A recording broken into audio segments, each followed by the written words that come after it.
Welcome back to Big Asian Energy. Today we're talking about visibility. And if you've been following me, my work, and this content for a little bit, chances are you know how important visibility is. It doesn't matter if you're at work, it doesn't matter if you're looking for a promotion, or just in your everyday life. The truth is, the more people see of us and who we truly are, the more we are appreciated, the more that we are understood, recognized, and the deeper connections we can form with those around us. Visibility isn't just about being loud. It isn't just about dominating space. And most importantly, it's not about being self obsessed. Visibility is so much more than that because we all claim space. And today we are talking to a true expert at Asian American visibility. And I'm so excited to dive into this. So I'll give a little bit of a background first. Today we are talking to Nicole Tsong. And I want to make sure, is that the right Yeah, pronunciation? yeah, Okay, that's good. right. I always ask that. Nicole is a Taiwanese-American journalist or former journalist turned podcast host and best-selling author. She is the founder of the Nicole Tsong Coaching and Self-Worth School of Self-Worth podcast, and she works with Asian American corporate women specifically to reverse cultural conditioning to own their authentic voice and power. An award winning journalist, she reaches hundreds of thousands of readers as the former Fit for Life columnist in the Seattle Times. Nicole has been featured on national and local TV stations around the country and is the author of 3 books, including the best selling 24 Ways to Move More. And she is currently working on her 4th. First and foremost, welcome to the show, Nicole. John, thank you so much for having me. It's a delight to be here. Oh, I'm so excited. So, I heard that you have a new program coming up called the Asian Visibility System. Is that right? I have a training that's available for people. Yes, that's right. Oh my gosh. Can you tell me a little bit more about that? Yeah, the Asian visibility system is really around. So I work with a lot of women who feel like they work really hard, they're climbing the ladder, and that they still feel like they can't get the traction. They're not considered the strategic leader. They're just having trouble. Like they tend to just get capped, often Mm. at manager or director, like in that area. And so the Asian visibility system is all about how do you start to be more strategic around your decision making and who you are and how you show up in the office so that you can actually be the person who is targeted for like next in line for promotion or the person that your bosses really want you to get there. And so the Asian visibility system is a step-by-step training to really teach you how to access that. That's pretty powerful. I'm curious around this, specific because, of course, it's the Asian Visibility System. Mhm. Diving deeper into it, you talk about cultural conditioning, you talk about who we are. Can you explore that a little bit more of why Asians? Yeah, I have found so I work with specifically Asian American women and Asian Canadian too, but anyone in the Western culture, Asian North American, yeah. Asian North Americans, yes, North and Asian exactly. American is silent. Yes, exactly. And you know what I have found, and it's been really interesting because it was actually a big exploration for me to start to focus on Asian American women because I feel like a lot of times we tend to like put our race aside a bit, like in our culture, to fit into what works in the world, into the white world, where it's like, okay, like I'm going to adhere to this idea of success, and Mm, then what happens is they start to struggle because you can use like what you learned as a kid being the super high achiever and getting all the A's all the time and like getting to the great college. And then you can have a good job and like really work your way up. But at some point, that system stops working. Like the work hard system just sort of peters out. I find for most women, like in their early to mid 30s. And then they start to struggle because they've gotten really far and they probably are actually doing fairly well from the eyes of other people, but they are not feeling internally very successful. And then they're feeling pretty capped on where they're trying to go. And I know that I've experienced this myself as well. And then a lot of times, what I find with Asian women in particular is that they're not really understanding the way that they grew up and how they were raised is a big reason why they're so challenged at that point. And mm, and so when they get there, they just feel stuck. And then they're getting support. And some of them might have some support at work, but it's typically not targeted towards Asian Americans. And so then they struggle. Like I've had many people come from big companies, Amazon, Meta, and the coaching that they're receiving in their workplaces are actually not really helping them with the true issues around culture. And so the Mm. Asian visibility system is very much about learning and understanding more deeply the way that you were raised so that you can start to say, oh, that's why I'm doing it that way. And to start to make a switch to be more authentically really who you are instead of doing what you were conditioned to do as a kid. Hmm. So when you're talking about the things that we're conditioned to do as a kid, what are some things that you've maybe observed with your clients and how they show up that might be related to that? Yeah, I mean, this is the topic, John, right? This is the thing. Like, Oh, we're going deep. We there's always so start much deep. here. I know. I'm like, I could talk about this topic for so long. But, the first thing I think to really understand, I always first laugh at Asian because Asia is so big. And I don't like to generalize. Like, my experience is Taiwanese Chinese. And I've had enough clients from other cultures that I do understand it does. The thing that generally applies is that we tend to have this focus on the whole and the collective. It's just that Mhm, it's a Buddhist background, like it's religion. It's like a whole bunch of pieces in Asia that tend to focus on community and the whole. And so there is always this idea that everything you do reflects on the whole. And so when you mm, have parents who are raised in that culture, that's just how they are. That's how they think. Family comes first. Everything is really a reflection of your family and the people around you and your community. And then they're here and they're immigrating. So first there's the immigrant piece, like they come over to the United States.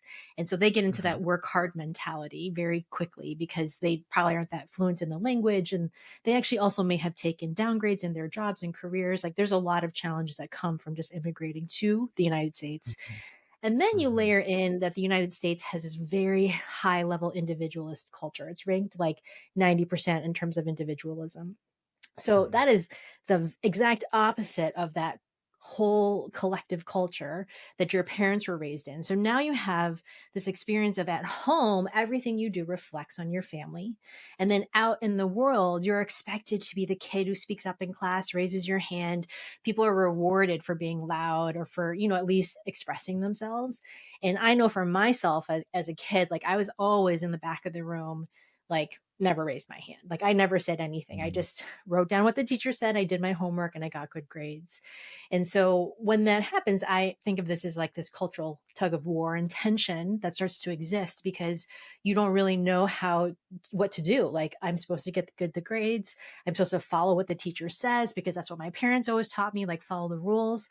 And then you're in the United States and people are getting rewarded for not necessarily doing it that way. And in fact, getting rewarded for being loud, outspoken, etc. And so that it mm, starts really when you're young and then but you're still succeeding because you probably are still studying hard and doing your homework and you're doing all the things your parents want you to do. And so you kind of get bought into this idea that if I just work hard, even though I'm in a system that doesn't seem to be working well for me, I can still get to that next place, right? Like I can still like for me, I just applied myself in school and I only got like a couple B's ever, which were like a very big no-no in my household. And so then That's an yeah, but Asian then I tale right went yeah, there. right. I know. And then I went to Dartmouth and so I went to an Ivy League school. So it was like all okay. You know what I mean? Like it made it Mm, look like it was all okay. And then mm, yeah, so like through your early 20s, that system still seems like it's functioning. You know what I mean? And then you're making your parents proud because you're going to a great college and like all of these things are happening. But then you hit the working world and the working world also expects you, especially if you want to be a manager or a leader, to be outspoken, to say what your thoughts are. And you're still actually this kid who's sitting at the back of the room, never mm, raising your hand. So that's mm. kind of the beginning of it, is how I think of it. It's like, how do we start to understand where we came from so that we can stop doing it quite that way? Because you aren't actually that quiet kid in the back of the classroom. That's just a coping mechanism you learn to handle the culture you were raised in with your family and then the culture of, the Western world. Hmm. Got it. Yeah. And when we're talking about this idea, especially raising your hand, I think that's such a relatable experience. I mean, this is something that I talk a lot about and have experienced personally. That internal struggle between, who am I supposed to be with this one cultural expectation, one cultural value back at home, being perhaps more humble, more quiet. Because even when I hang out with my Asian friends, there's a different vibe, right? There's a different Right. expectation, there's a different communication style that kind of shows up. And then we go to the workplace and suddenly it's all about like, oh no, we need you to be more assertive, we need you to have the gravitas, we need you to whatever that element is. But if you're not being seen, then you're not being valued. when you talk Mhm. about the word visibility, that's what I think about. Is that what you mean as well? I do think about it that way because a lot of my women, they get the feedback like, "You need to be louder and you Mhm, need to speak up more." And I feel like mhm, that's like, that feedback isn't really fair because that's not mm, actually what they're wanting. Like, they want you to speak up more, but it's more that they want you to speak from what you are genuinely thinking and feeling. And so it doesn't mm, mean you have to be louder. You have to just be more in your own authority of your own mhm, voice and then speak up. Cause like I do all these things now, right? Like I have a podcast, I have books, and I don't mhm, actually think of myself as a loud person. And if you, I'm still a little bit of an introvert at a party. Like my husband's the one's talking to everybody, like I'm not the person who's going out there and like introducing myself to everybody. But I mhm, also am at a place where if I have something to say, I don't hold back. And that to mm, me is visibility. Like when you have something to say, you raise your hand or you actually just say what you have to say. And then mm, that's it. And I feel like that mhm, lack of clarity exists for so many Asian American women because of that conditioning. They just don't know the difference between trying to speak up because they have something to say or they're forcing themselves to say it because everyone keeps telling them you need to talk more. And then mhm, there's also inherent to all of this like people pleasing because you wanted to make your parents happy. So that's like a whole other chunk of things we can talk about, or trying to get it right all the time because you're like, if I do what my boss says, like that's when I'm going to get the promotion. But the truth is mhm, bosses don't want you to do exactly what they say. They want to see innovation, they want to see strategy, they want to see quick thinking, and they want to mhm, know that like who you are, like you're not just like some robot doing the work. They want to know that you have thoughts and ideas and like you're collecting information, you're doing something with it. And so, but they don't mhm, know how else to express it, I think, often with Asian American women. So they just say, like, be louder, speak up mm, more, be more assertive. And then that to mhm, them is visibility. But I think mm, it's not interpreted that easily. And so then people just get stressed about it. And then they get mhm, upset and they get reactive around what's happening at work because they feel like they're being asked to do something. They speak up more, but because it's not coming from an authentic place of who they really are, it doesn't get noticed. People aren't like, "Oh mm, yeah, like you're a leader." They're just like, mm, "Oh yeah, you need to do more." Like they're just giving like I think vague feedback to them around do mhm, more, be more. When mm, it's really more of like an internal place of like how can you come into who you really are and then mm, lead from that place in your work environment. mm. That's really helpful. In Yeah. your program, sorry, in your system that you teach, can Mhm. you maybe give us a little bit of an outline of what is in the system? What is the system? Yeah. Yeah, of course. So there's 9 parts to the system, so I'll give you guys the brief version of it. Yeah. Um, And well, the we're gonna start our course live now. Get out your notes. I'm just There gonna will be stream a the whole quiz at thing the here. end. Yeah, no. If you Well fail this, you don't get dinner. well, the first piece of it is I find that there's a lot of emotional reactivity amongst Mm, With Asian American women, and what's happening. And I think it really comes from what I was talking about that they're getting feedback, and then they get mhm, frustrated because the feedback is the mhm. same, and then they feel like they're trying to do all the things, and it Oh, yeah. just doesn't change. Like they just keep Mhm, getting the same feedback, so they're starting to get pissed off and frustrated. But then they're also like in this Asian culture where they're like, you don't say things back to your boss, like you never would like argue with them or like press into mhm, it. And so then they just feel really contained or invisible, or they try to mhm, apply everything that they've heard. And it just depends on the quality, obviously, of your boss and mentorship that you're receiving in the workplace. But a lot of them feel really reactive, or they are like, I'm putting in so much work. This happens a lot. They work mm, crazy hours and then they still get like a subpar performance review. So that mm, happens as well. And so then so the first piece of the program is really about looking at how do you take down that emotional reactivity? Like, how do you get yourself out of it? Because even if you're quiet about being pissed off, I promise you, mm, everyone knows that you're pissed off. And so, bosses can tell, like, people are people, like, they understand. And so, and also if you think about it too, I always want people to remember this: leaders do not get angry in front of other people. They might mm, have moments, but they really like the true leaders. Like, if you look at really powerful leaders, they're super calm, they're super grounded. Whatever happens doesn't throw them off. So if you actually want to be a leader, it requires you to learn how to handle feedback, negative stuff happening in the office, the fires that you have to put out, the really powerful leaders are super calm. And Mm, so I always want them to understand, like, to even be that person, you have to start there. Like, you have to start from that mm, grounded place. You had mm, to let go of that reactivity. And like, I think you and I talked about this a little bit on my podcast, John. Like, mm. Asian culture is actually not quiet. Like, if you go to Asia, they're like Oh so no. loud, Yeah. so loud. And so you might We have are way louder. I think that Western so like, it's so loud, like, I always laugh. but My taking a mom walk to has Hong 8 Kong. siblings. Yeah, like, when we go to family events, I'm like, "Oh my I can't even hear myself think, like, it is so loud here." Yeah. And so, I think a lot of times that people, like, are misinterpreting a lot of that around, like, the reactivity, because you might actually have grown up with, like, a lot of, like, yelling in your house and whatever, Mm, and then, and then now you're really quiet out in the work world or in, like, school or whatever. And so mhm, for people to just start to understand, like, it's about the reactivity part of it, and how do we mm, actually start to calm and internally and really mm, understand what it feels like to be centered, so that if you do get feedback that's challenging for you, you actually know what to do with it and you actually know how to grow from it, rather than just being angry and misunderstood. mm. So I that's the love that. first piece. Yeah. So start with being less emotionally reactive, Yes. especially when we're working with, let's say, supervisors or bosses around you. Great. Yeah, Okay. and I would just say in general, right? Like, because your team, like, usually my women also manage teams. Hmm. Teams don't always do what you want them to do, right? Like, they don't do what you say. And so then how can you not be upset or angry about that? Like, how can you be supportive of them as well? So there's just like there's all that stuff. And then it applies into your personal life because, if you're being reactive at work, you're probably taking it out on your family or your spouse and at home. And then now you're like not present with your family. And that is a Hmm. really big problem for a lot of my women, like, especially those with kids, is that Hmm. they're at work, like consumed with work, but also trying to manage all the home stuff. And then on the weekends, they're feeling stressed out about work and then they're not really present with their family. And so then they just Hmm. don't really feel like in their life that anything is Hmm. really, yeah, it feels like it's being managed or it feels good. Hmm. And Right. so that's why reactivity becomes such a big piece of what we work on to start with. Mm, that's Yeah. beautiful.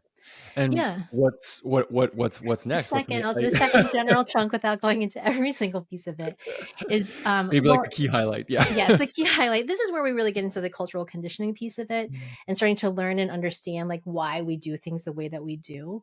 And one of the big pieces is learning in terms of, my podcast is the School of Self-Worth, because it's mm, really about that self-worth being outsourced to your job. So essentially what happens with the cultural piece is when you are a kid, you learn that success is getting the A. And so mhm, then now you're starting to say my self-worth is tied to an outcome of my grades. And then you get into the working world and you keep tying the outcome of who you are to your job, to your salary, to your title. And then now, if that isn't going well, you have no idea of who you are if work isn't going well. Like, one mm, of my clients had this where she got a no. She was trying to apply for a job and she got a no. And it was like one of the first no's like she had gotten as an adult. And it was really hard for her. And I was like, we have to learn to be detached from outcomes, because if you are putting your worth and your value into your job and your title, like, you are going to be screwed if they don't give it to you. And you need to learn to separate that. And that's something we all learned as kids, because we're just like, oh, grades are so important. And then you don't actually know who you are outside of your job. So I call it superpowered self-worth, like really understanding who you are separate mhm, and mhm, individual from that. And so we work on it through cultural conditioning. And then also, this is where the visibility starts to come in, because if you mm, are detached from the outcome, you're also less afraid to fail and you take more mm, risks. And frankly, that's what your leadership wants from you. They want mm, bold people to lead. They don't want people who just follow the rules. And so when you become that person who's not afraid of taking risks, new ideas, being okay with failure, that's mhm, actually what brings you up as a leadership quality mm, in the gravitas and all of those pieces. Like, there's so many different pieces to leadership, but to me, like, being able and open to being okay with failure is actually a really key part of it.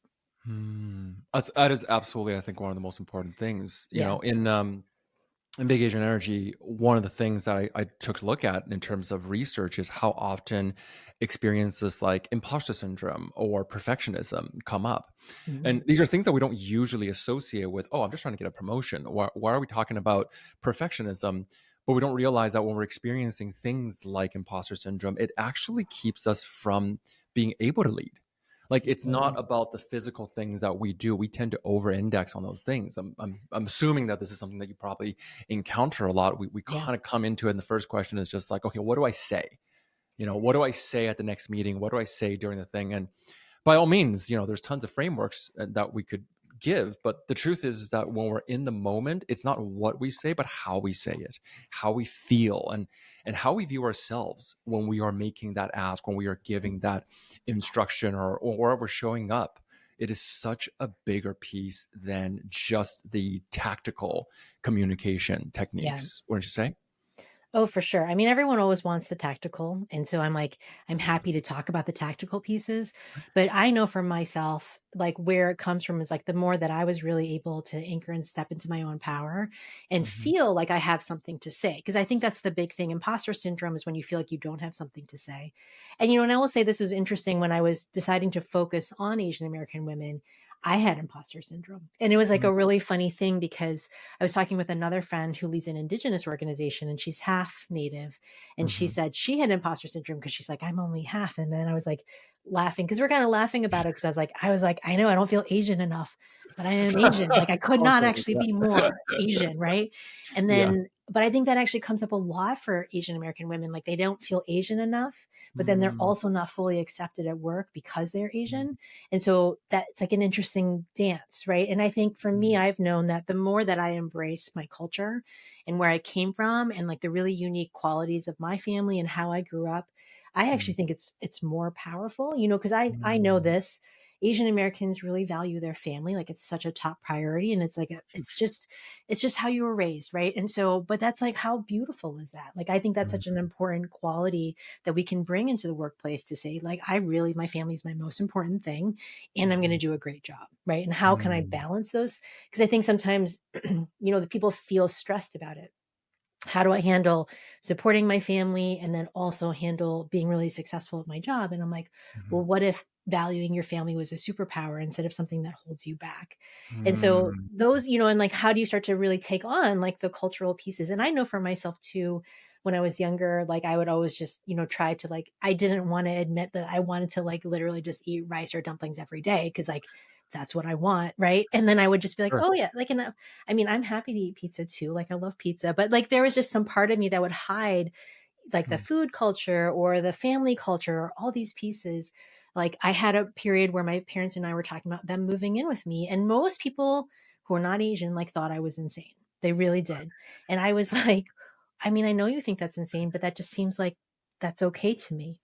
of course. Yeah. Right. Like they're getting older and I want to be close to them and I would rather have them near than Mhm, at the time they lived, 2000 miles away and I was like worried about them all the time. So, I mm, think that like those kinds of things, like those are your superpowers. And I think sometimes we forget that because we're so consumed with like trying to like, act, assimilate, be like everyone else, be like the culture that we live in, instead of embracing what's really awesome about who you are and the way you mm, live. And so that's like a big thing of it when you start to really give up that, like, I'm an imposter, and you're like, mhm, no, who I am is actually pretty awesome and cool mm, and interesting, then you can be yourself more fully. Also, I think in your work environment.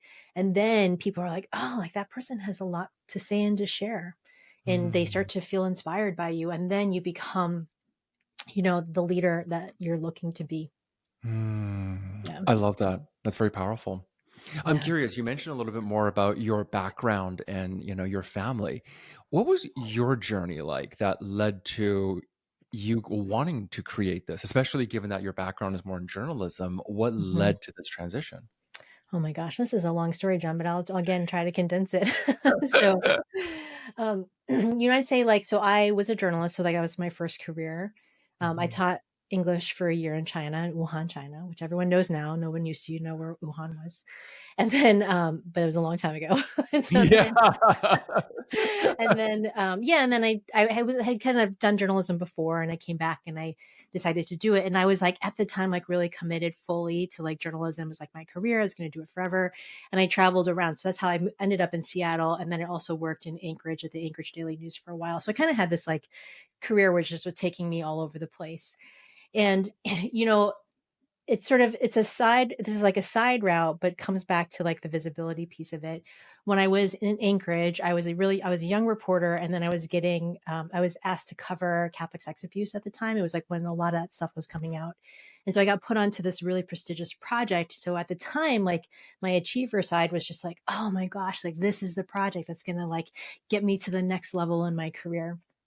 And so I did it, and the project came out. We won all these awards. Like it was really fantastic. But then a year after it happened, after it all came out, one of my sources died by suicide. And so it was like a pretty, like very, I was like 26. It was like a very intense experience emotionally. And at that time, I was like, I don't think you could pay me $1 million and like this would be worth it. Like it was such a hard Mhm. experience. But, and like that was the first time I started to recognize that there could be things outside of what I thought I was supposed to do, like climbing the ladder and just being successful in a very traditional way. And yet I didn't know how to get out of it. Like, so I Mhm. just pivoted. And first I covered politics for a while, which is like very opposite in terms of there's not emotion stuff. It's just like kind of insane politics. So I covered a Senate race, I covered Congress. And then I decided I still didn't want to be in that side of the newsroom. And then I ended up working in features. And so I moved to Mm. Seattle to work in features. And this whole time, though, what I was still doing those was I was trying to compensate by being successful, even though I actually no longer was really aligned with journalism and newspapers anymore. Like I didn't, the culture and the career didn't feel like the right fit, but I was trying to make it work. And then Mm. this is common to a lot of people. You're just like, I'm going to keep shoving myself in the box and make this happen. And then when I was doing it, and then the paper was going through layoffs and like all this other stuff was happening, and so they moved me from features back into news. Mm. And that switch was that key moment where I was like, I'm like trying to escape this. Like I'm trying to get out of covering murder and death and politics and all these grim stuff. And I don't actually want to work a job where they're gonna just move me around and I have no say in it. And the only thing I really liked at the time was yoga, like in my life. But I was Mhm. like, yoga does not fit any of the check marks for a job. There's no like no healthcare, there's no retirement, you get paid per Yep. class. Like everything about it was like just not a no-go, right? Yep. But I also just didn't really know what else to do. So I went to a teacher training, and then I had this moment, and this is like actually part of the third part of the Asian visibility system, Mm. is I had that intuitive hit where it was like, this is the thing to do. And Mm. so I had to really, this was like the boldest thing I had ever done in my life, was when I walked into my editor's office and I said, I'm giving 2 weeks notice. And I had built up yoga to be a thing that was going to pay the bills. And I left the newspaper to be a yoga teacher. Oh, wow. Yeah. And so when I did that, that's where I started to understand, like when you really start to lead and make decisions from an intuitive place, that's when you really actually start to access your power in a totally different way. Like I Mm. started to drive my life instead of Mhm. letting other people dictate how I was doing it. And so, Mm. yeah, I was a yoga teacher for a decade, and I taught yoga at the White House Easter egg roll several times under Obama. And like, that was super fun. And I applied all of my overachieving Asianness to yoga and did very well in like the yoga side of things. And it also really helped me a lot around being visible, because a lot of what you learn in yoga teacher training is like, how can I stand in front of a room, guide you through poses, but also let you see me as a human and as a person, Mm. because that's the most powerful teachers do that. And I would say that not just of yoga teachers, teachers in general, when you can share who you are fully, that's when people follow you and want to hear from you. And so I really started to learn a lot more about that when I was a yoga teacher. And then from that point, like I started to make many more intuitive pivots to write my books, to leave yoga, to become an entrepreneur and to coach. And so, I really feel like for so many people, when you can start to learn to tap into that more grounded space within you and then make intuitive decisions, people start to be like, oh, like they're interesting. Like this is how people get the intrigue, comes from doing things that are really outside the norm. And now, like I've done that for so long, I'm like, I mean, I'd be a terrible employee. Like, you wouldn't want to You hire me. become I'd be like, nope, unemployable not after you doing start that. running your Yeah, own business for a while. Yeah. totally. Yeah. So, so that's the version of like what I did and how I used my intuition to really guide my Mm. life and make decisions. And now I teach like, how can you make decisions both at work and in your career using your intuition to ultimately, what I want for women Asian American women is to feel like they're thriving and that they're the ones who are really making powerful decisions in all areas of their life, with their families, with their careers, with, within work. Mm. Mhm.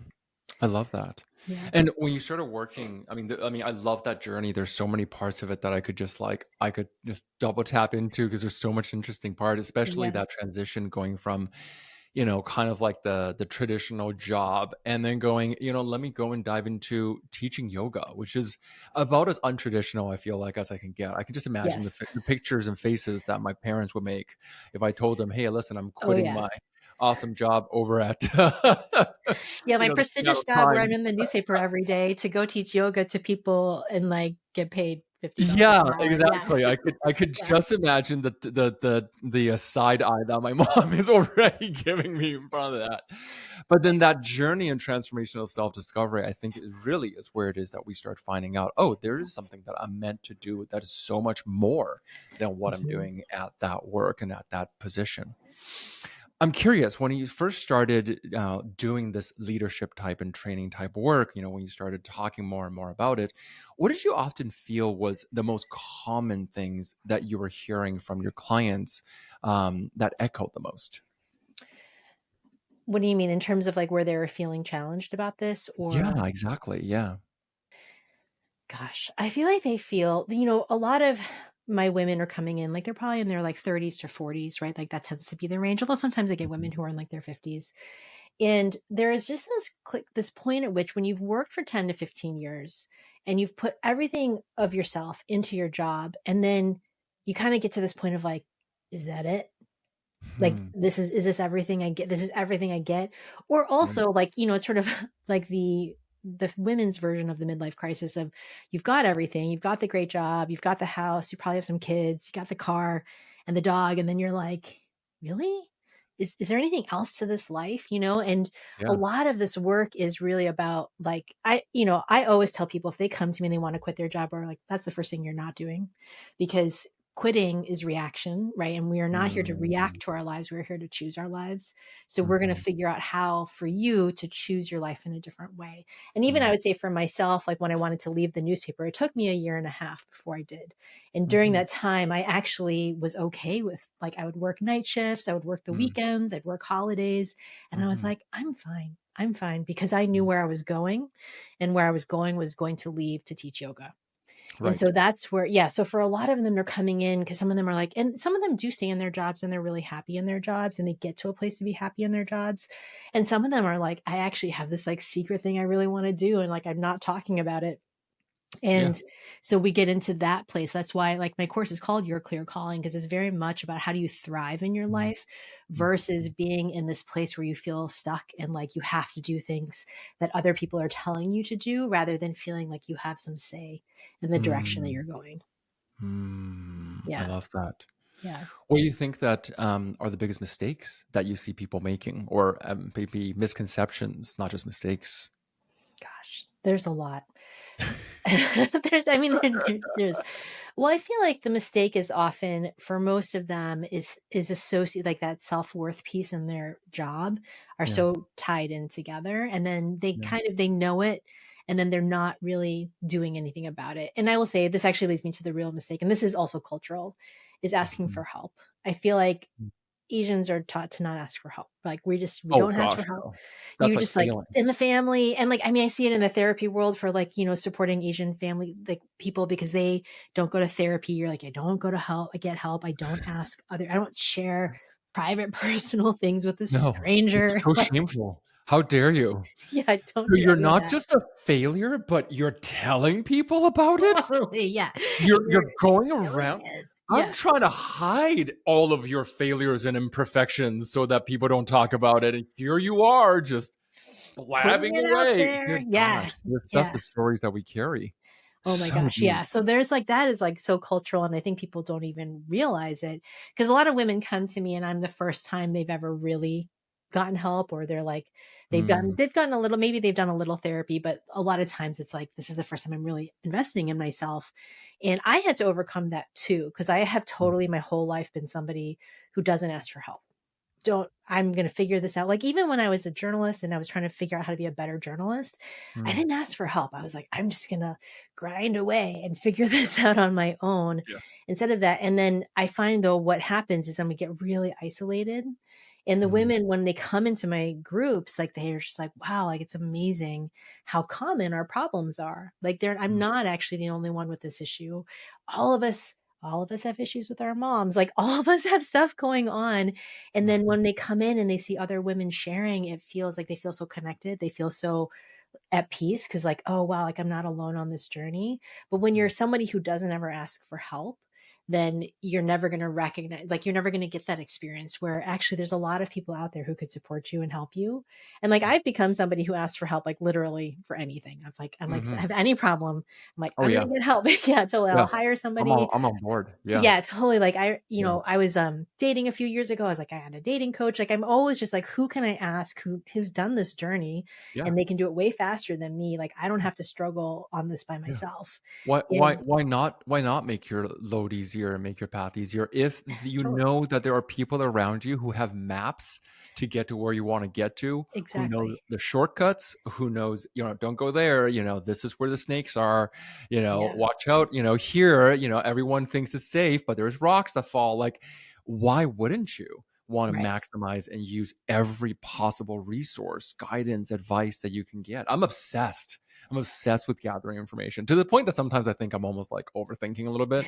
Yeah, that That's a happens too. whole other can of worms that we'll get into some other day. But right, I think that that's one of the biggest things that we often miss out on is the greatest asset I think us Asian American communities have is that community.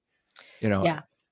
in the past little while, I've during this book launch, for example, like I can so deeply feel the gratitude of how many people showed up, people I've met, for maybe 20 minutes, and showed up bringing every possible resource that they can help with, advice, suggestions, time after time. I mean, this is our one of our greatest resources and assets is our community.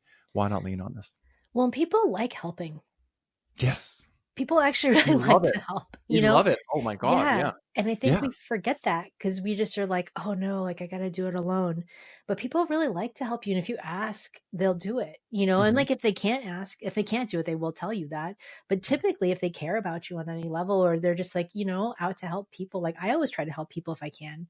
And Mhm. so and I'm like, we're all busy, but that doesn't mean I can't help. I mean, I still have, like, pockets of time and priorities I can shift. If it's like something that's important to me, I will definitely Mhm. do it.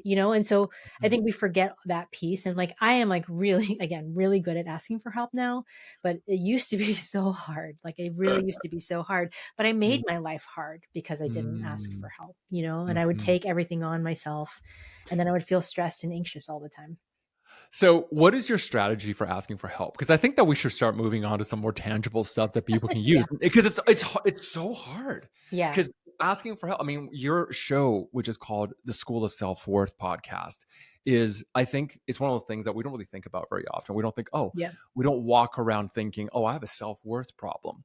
But it shows up really in moments like this, is because if we don't feel like we're worthy of getting help, if we don't feel like we're worthy of being seen, of getting visible, of getting promoted into leadership, then Yeah. how can we ever really make the move for it? Most of us just end up waiting for the rest of our lives for somebody else to come to us and recognize that within us. And that might be a recognition that never comes. Mhm. Yeah. Well, I feel like the first piece of this, and there's kind of like a two-parter of this, is when you're wanting to get better at it, is learning to actually receive it. And then it requires us to receive help and also receive like people being generous in general. And Mhm. so, I'm pregnant and like we've had a lot of showers and people have been really generous with us. And one time there was like an unexpected level of generosity from my husband's side. And he Mm. was like, "What do you do when people are being so generous?" And I was like, "You say thank you."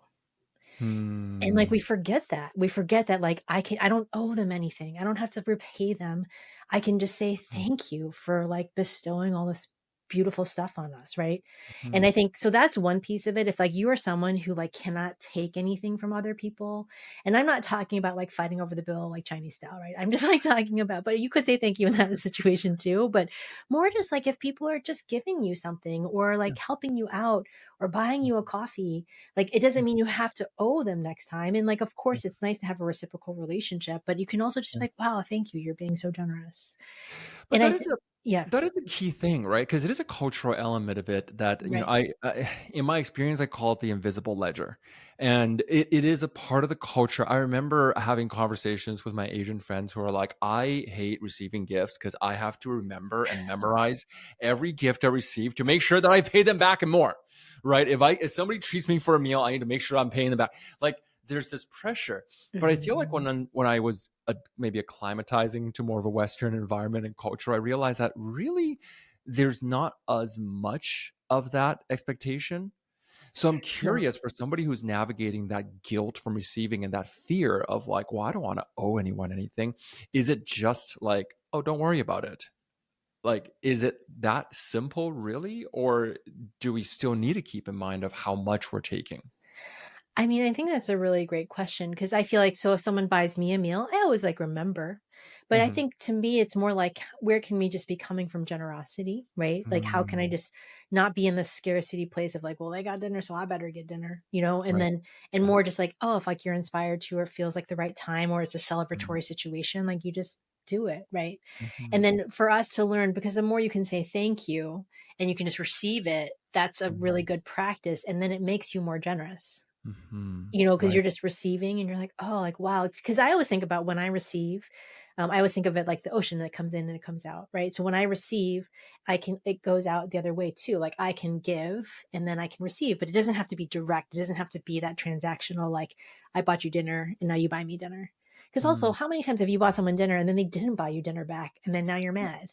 I actually never keep track of when I buy other people dinner. Right, exactly, I right? only Because keep you track when somebody else buys me dinner. exactly. So if you're buying other people dinner, like why should you track it? Right? Yeah, Like it's like why are you exactly. tracking when they buy you dinner if you're not even paying Yeah. attention to when you buy them dinner? That's a great point. So, but it's really interesting. And help is the same way. Like Yeah. I always say, like if you want to really start to practice receiving help, like learn to receive help. If somebody opens the door for you, like let them Mm, open the door for you. Or even like at the grocery store, like have you ever said yes when they said they're going to help you with your groceries? And if you've only ever said no, just try saying yes. See what it yeah, feels like. I They don't love it. charge you for it. They just bring you groceries. You know what I mean? Like they just put it in the cart and they walk it out with you. And I always think about like how can I just when someone offers to help, how can I say yes? Like that's what I think about. If I love someone's that. offering, how can I say yes? And if I, Mm, sometimes there's situations where you wouldn't, but most of the time you're just like, oh, like they're just being mm, nice. Yeah, thanks. I love that. Yeah. So that's the first place. And then once you start to get more comfortable with receiving help, then it's much easier to ask for it because Mm, then you can be like, oh, like I really need it. Like that will make a right, difference in my life. And then I'm right. going to ask somebody. Like I asked a friend for help the other day and she doesn't, like I have friends who never ask me for help and I offer it and Mhm, they don't receive it. And I'm like, that's okay. Like mhm, one day I hope that they'll say yes mhm. because I'm going to keep offering it. Like, Yeah, because I care about them and I want them to have support. So yeah, hopefully one day they'll say yes and yeah, then maybe we can be more reciprocal about it. But in the meantime, it's not going to stop me from yeah. asking for it because I can tell that they're enjoying it because they're my friends. Mhm, We care about each other, right? It's like this virtuous cycle of relationship instead of being like, mm, again, to me, I just keep thinking of that word transactional. Like if you treat help mhm, as transactional, it really your relationship suffers. So how can it be a relationship of like connection and care? And then mm, sometimes you are higher, like I'm going into a higher needing help stage of my life with a newborn. And so mhm, I'm going to need a lot. And mhm, then I will also have times where, but up until this point in my life, I haven't had kids. So I've actually had a lot of bandwidth to help others because I don't have them. So I have given a lot. Right. And so and it's an ebb and a flow. It's not like concrete, like again, it's not a ledger. yeah, not It's a legend. just Yeah, life. Right. it's relationships. Yeah. Absolutely. Yeah. Okay. So I want to come back once again to the topic of self-worth here, and I think it ties Yeah. directly to what we're just talking about. You've had this show and hosted this show talking about this, the essentially how do we build our self-worth for a while. Is there anything that you can share that you found to be very effective at how we can immediately, or maybe even over time, build up our own self-worth, without feeling like we're trying to, just gas ourselves up, as the Gen Zs used to, say these days? I know when people tell me they gaslight themselves, I'm like, you can't do that. You know that, right? Yeah. Like that's Yeah, not it's like that's it's not, like trying to it tickle doesn't yourself. work that It way. doesn't really work, right? Like we You could can't we actually could do do that. it for a couple of days, but then after a while your system goes, And it's like a doesn't funny count. thing. Yeah. Well, this is one of my favorite practices, and this is a very tangible practice that you can do right now, is I like to just tell myself, good job for anything that I've done that day. So Mm, for people, especially who struggle with acknowledging themselves, mhm, I'm just like, write a list of what you did today. And then after each thing you did, write good job. Because the truth is that all of us are doing things that nobody has any idea all day long. Like 80% of what you do, people have no idea. And so you have to be the person who gets really good at acknowledging yourself, and not just for like really great things, but for like the mhm, most mundane things. Like mhm, I really don't like doing the dishwasher, like loading or unloading, not my thing. And so my husband mostly does it. But then when I do it, I'm like, oh yeah, good job, Nicole, you did it. Cause I know like it helps our household a lot when I do it. Or yeah. like getting gas is also another thing I find to be incredibly boring and annoying. And so I have to, when I do it, I have to be like, good job, you got gas today, you know? And it's like so basic, but it's like that kind of stuff actually really helps me. Like, oh Absolutely. wow, like I walk I walk my dog every day, but like I have to be like, wow, good job, you walk the Mhm, dog, mhm. because sometimes I don't feel like walking the dog. I'm like, "Ah, it just feels like a lot of effort. I got to get all my stuff on and get her out the door. Oh It's my gosh, yeah. raining, whatever. Yeah, And then I just have to be like, good job, you walk the dog. And that is like a really simple way we can start to actually feel less invisible, because we are absolutely. starting to see ourselves and we're starting to see what we're doing all day. And we're not Mhm, expecting, and this is where like spouses in particular can get really upset, mhm, because you're like, oh my gosh, I did this and this and this and this and this and this. And it's mhm, like, well, why don't you acknowledge yourself first? mhm, Like, and then you might not need them to do it. And then you can also start to, I have found with this practice, it helped me be more generous in acknowledging other and appreciating other people, because I don't mm, feel underappreciated. I feel very appreciated. And then I have more to give, and I can like acknowledge my husband for everything he is doing and all of mm. those things, instead of being like, you didn't do this, you didn't do that. Like I see all the stuff that he does too. I think that's such an important thing in relationships. We Mhm. don't give one another recognition as much as we really should. It's such Yeah. an interesting thing. Growing up, we become so obsessed over things like grades, right? Because as you say, we over-index and believe that that's what our worth comes from. Because that's oftentimes when it is that when we bring home a good score, a good grade, that valedictorian status, that application that we got into a school, that's what we go. Oh, this is the time where I am okay. I am good enough. Not even like great, just like good enough. And Mhm. we get this fear of like, oh, if I keep telling myself that I'm good at simple things, then I'm either lying to myself, I'm being delusional, or I am going to overinflate my ego. But the Mhm. truth is that we are most of the time so much more self-critical than we really give ourselves acknowledgement.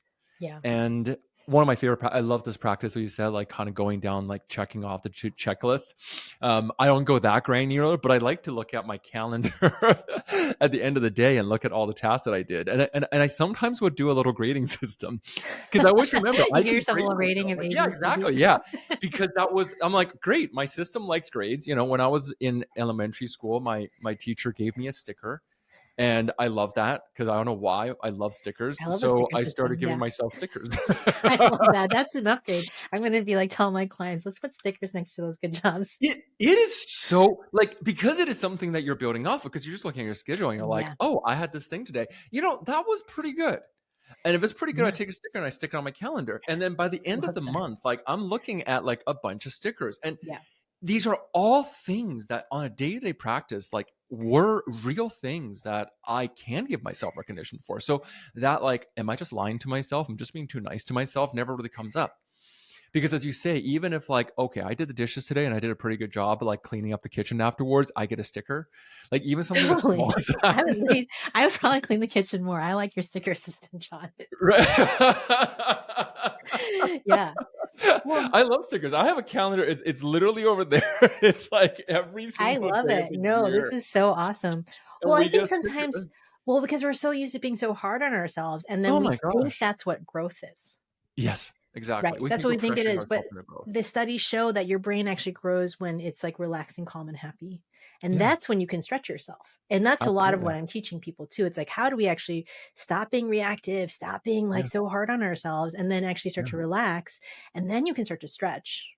And yeah. then stretching is not so scary because you're like, oh, well, like I know that I'm going to be acknowledging myself for whatever I did today. And if it was really hard and scary, maybe I'm going to give myself 2 gold stars, And then you can be like, right? Like, I don't know if you ever do that when you're like really are proud of yourself. Oh, I'm Like gonna we I'm just gonna get another pack of stickers just for that for today. your book launch, like the book I'm launch going online. is I'm ordering such a stickers. big stretch. You know what I mean? To have a book in the world is crazy. Like I've been through it. Like I get it.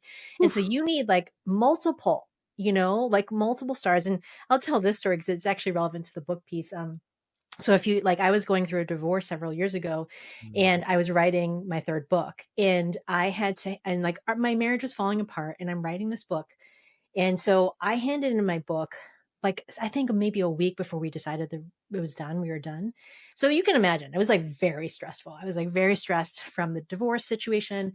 And I'm trying to write a book. And then like, like writing a book is crazy. There's so much. But I handed my book in on time and also in the word count that they had requested. And like my editors were awesome. And they were like, oh, Nicole, we're so excited for the book. We think it's going to be great, blah, blah, blah. yeah. But like I had to say to myself, wow, Nicole, like you have just been through like such insane emotional turmoil and the Oh my hardest gosh. year of your life. And you wrote your book and you handed Yeah, it in on time. And we're kind of yeah. like, that's why we have to do it, because no one in my life was going to do that. No one in my life understood how hard that was at that time. And Mm-mm, so I needed this practice to be mm. like, wow, like that's what I need. And like, I can imagine for you too, like with that book, it's like, man, I need a lot of stickers for this book launch Oh my because gosh. people don't know what I'm going through right now to Oh my get gosh. the Yeah. word out about something that I'm so passionate about. I put my heart and soul into, and no one is going to ever love this book as much as me. And so Mhm. I have to acknowledge myself and give myself stickers. Yeah, 100%, Yeah. and actually receive them. And I think that's actually one of the Yes. hardest things. For the first week, you may have experienced something similar. For the first week that my book was out, I had so many messages of people who came to me and were just like, "Hey, I read your book. It's like really powerful. It's changing Mhm. my views, my life in so many different ways." And my brain has just this automatic like discount, like through that filter. If it's if Mhm. it's if it's if it's a compliment, that my brain kind of just go like, oh, try to like assign, oh, they're just being nice, oh, they're being kind, oh, it's because they're a friend. And it wasn't until I kind of had to check in with myself and go, wait a second, is that true? Like, Right. is there truth to it? Because it can go so over the top in trying to almost whatever the opposite of rationalize is. It's almost like a reverse rationalization of trying to diminish that we don't really recognize that it's about the distance between where you were at and where you are now, Yeah, not about the distance of where you are now to wherever it is that you want to go, because that could be infinite, right? for That could sure. be infinite. It could be like, oh, want to make $1 million? Guess what happens when you make $1 million? You're immediately like, oh, now I need to make $10 million, Totally. You're always right? gonna you're always gonna go to the next level. Now Yeah. you're the world's poorest 10 millionaire, right? Like Right. deca millionaire, because like whatever that scale is, we immediately discount it. So seeing that from this point, as you're saying, I mean, going through the hardest moments of your life to seeing a book on the world and putting it out there is such a massive accomplishment that we don't really give ourselves credit for, and it's so powerful. Yeah. Yeah, and I love that you're in the practice of it, because I think no matter where you're at, like I mean, I also have to keep practicing. Like I am Yeah. in the practice of receiving in a different level now, and I'm getting a different level of help with the baby coming, and I have Hmm. to just be able to receive that and be Yeah. okay with that. And like Yeah. and then just be like, okay, like this is the time I actually really need help. So I'm going to Hmm. receive that. And it's probably going to feel uncomfortable and it's going to Hmm. be difficult in some way. And Yeah. this is going to help me up level, Yeah. and then it'll help people around me up level. And so like for you too, like getting the praise and being Oh like, yeah. wow, my book is changing lives, and Yeah. to sit with that and to be like, Yeah. that's actually happening. And celebrating. It's Yeah. so hard to celebrate. It's so hard to talk about your accomplishments. Like my wife is always, I love her so much because she's always like, she's my hype man. Yeah. Like we'll go out to the mall and my wife will go out to people and being like, like, yeah, he just wrote a book. Amazon gave it best of 2025. And I'm like, shh, like, don't tell people that. And they're like, Did she oh, like, carry stop copies it. around? She's like, "Do you want to? I'll get him And, to sign a copy for you." yeah. And she's the one kind of going, no, he just put out a book. You should go check it out. I'm Mm. like, oh my gosh. And then I realized that that's my issue, not hers, right? No, totally. Totally. Well, I mean, I've had to learn to celebrate too. Like, Oh like, my can you gosh. celebrate? And Can I like one celebrate? of my books came out during COVID. So like there was no one to celebrate with. So I had to like just celebrate with myself and like toast Oh yeah. myself. Yes. But Yes. this is I'm also on board. something Asian cultures like we don't really celebrate Yeah. ourselves ever. Yeah, we should make this a thing. If you're listening to this right now, send us a DM, a voicemail, a picture, a text, post it and Yeah, tag us with what your recent celebration is, so that we can jump in and celebrate with you. Because I think I would love to celebrate whatever it is that you're going through today, even so if it's fun. like, guess what, I made it through this whole day, or I have a nightmare boss and I'm on the second shift and nobody else is acknowledging that I'm doing all this work. Let us Totally. acknowledge you. Yeah, I love DM us. it. Yeah, for sure. Slide I into mean, our DMs. yes, send us the celebrations. Send us I send love us a thing. all Let us celebrate celebration. you. I love all celebration. Yeah, yeah. Now, I know we talked about a couple of the things, but before we close up today, I really just want to hear. Can you at least tell us the titles of the 9 topics in the Oh, in the, yes. So in the visibility emotional system? Yep. mastery, I know he's going to test Mhm. me. The emotional mastery, we have the flex calibration system, the grounded and present solution, and then morning Mm, success rituals. love it. And then the second chunk is reversing cultural conditioning. And so it's owning your authentic voice, Whew, superpowered self worth, and the Asian visibility system is all part of that. beautiful. And then the last chunk is purposeful and fulfilled. So it's the intuitive decision making system, Mm. building your Asian American brand, which we didn't get into, but that's a super fun one too. And then being aligned, authentic, powerful Asian is that last chunk. And then the whole system, the framework is thriving in your career in 60 days. Oh, so powerful. Yeah. Where do people find out how to get access to the system? So that system, I can give you guys the link. We can put it in the show notes. You can also go to NicoleTsong.com and it's available there. And if you want the full link, it's go.NicoleTsong.com/visible. Okay, Mhm. wonderful. And if people want to work with you maybe a little bit further, or is there anything else that you offer that supports our Asian American listeners? I mean, there's lots of different trainings. And then I have a 6-month program where we really go in depth on that framework and we go Mm, deep into the self worth piece and really stepping into your dream career. And what does that look like? Is it getting promoted? Is it like looking outside in other places? So, yeah, mm. DM me at Nicole Song on Instagram. That's the place I am the most. I would love to chat with you and give you more details and see if it's a good fit. That's so, so beautiful. And finally, I just want to say, I know you have a baby coming, and congratulations. Thank you. It's massive. So Yes. grateful for this conversation. So grateful to learn more about this.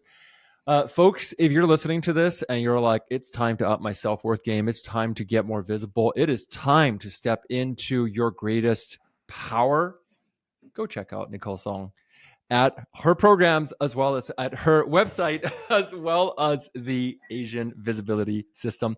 Thank you so much for taking time today. John, it's such an honor to be on your podcast, and I'm so excited for you with like the launch of your book, and it's just so fun to have this conversation with you. This is it. This is where we come into, right? Like Yeah, community, and supporting our community is really, I yeah, think, our greatest mission here. yeah, And let's rise together. yeah, absolutely. Thanks so much for listening to our show. Hey, before you go, I just wanted to let you know that Big Asian Energy, the book, is officially out, and you can go and pick it up anywhere you buy books, Amazon, Barnes and Nobles, etc. If you've ever felt like there's something stopping you from reaching your full potential, if you've ever felt like you want to have that unstoppable charisma and confidence in the work that you do, as well as just the way you show up in life, this might be the book for you. It is a book that is jam-packed with research studies, advice, case studies, stories, and of course, so many different techniques and takeaways, including communication, as well as mindset, as well as confidence, and all the other topics out there. It just won one of the best books of 2025 on Amazon. So if you haven't checked it out yet, go take a look. And finally, if you have a few seconds, can I also ask you to leave a quick review for Big Asian Energy? It not only means the world to us to hear from you, but more importantly, it does absolutely help us in reaching more audiences. I hope you're having an amazing day, and thanks again for listening to Big Asian Energy.